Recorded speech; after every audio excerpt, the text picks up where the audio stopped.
ang trabaho ninyo, mga senador. Dapat. Hindi kami papayag.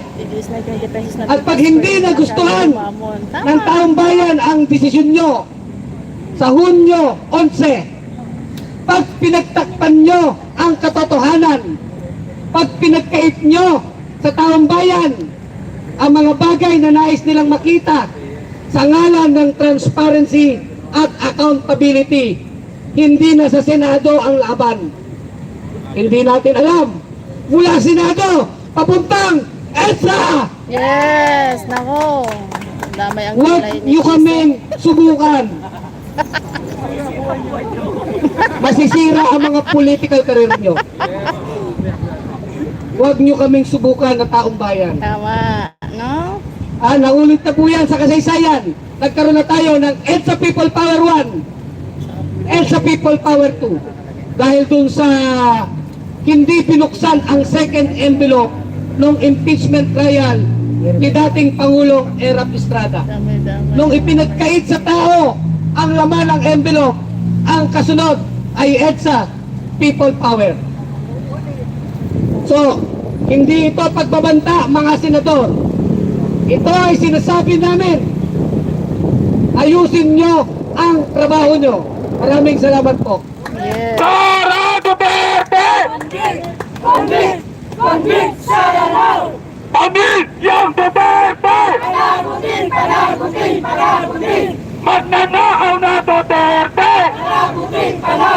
Panagutin! Chiswede tayo. Magandang hapon sa lahat. Hindi naman ako makapagsalita dito sa harap ng Senado kasi Yes. galing pa ako ng Naga. Oh. Pumunta pa ako dito para lang sa rally na ito. At nandito ako, nandito ang Gunyog. Hanggang pong sa 11. Actually, ang araw ng paghuhusga ay sa 11, sa Wednesday. So ito, 3 araw itong magkakasunod. Simula pa lang ito ngayon. At sa 11, sa Miyerkules, mas marami ang mga grupong pupunta dito. Gaano ka-importante ang Miyerkules, ang June 11? Yan natin malalaman kung ano talaga ang gagawin ng Senadong ito. Noon, nung na-file yung impeachment dito sa Senado, February 5, tandaan natin yung pitsa, February 5. So ngayon, anong pitsa na? Ngayon ay June 9 na. 4 na buwan na.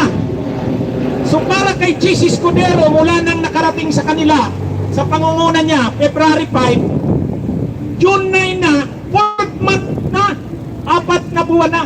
So sa kanya ang 4th week ay 4th month. Nadali mo. Chis, kababayan kita, Bicolano ako. Kung hindi mo naintindihan ang 4th week sa atin sa Bicol, tulos-tulos.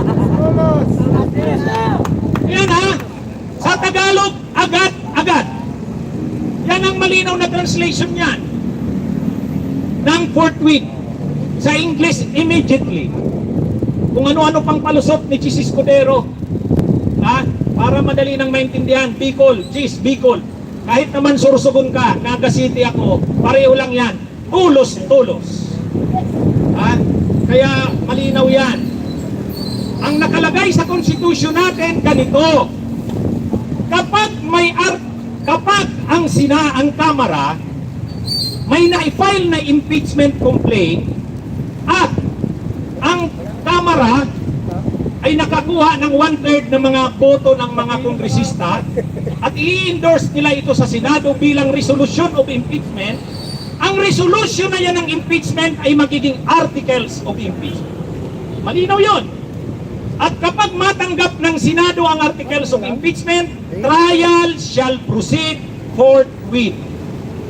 Ibig sabihin, once na matanggap ng Senado ang articles of impeachment, kailan natanggap? February 5? Dapat trial shall proceed forthwith. Agad-agad, immediately. Anong ginawa ni Chis Escudero? Hindi niya inaksyonan noong February 5. Tapos nag-break na sila. Pwede niya pa bang aksyonan? Sabi nga ni Tito Soto, ito kasamaan niya ito, magiging senador to. Within 3 seconds, pagkatanggap ng Senado, pwedeng mag-order si Chis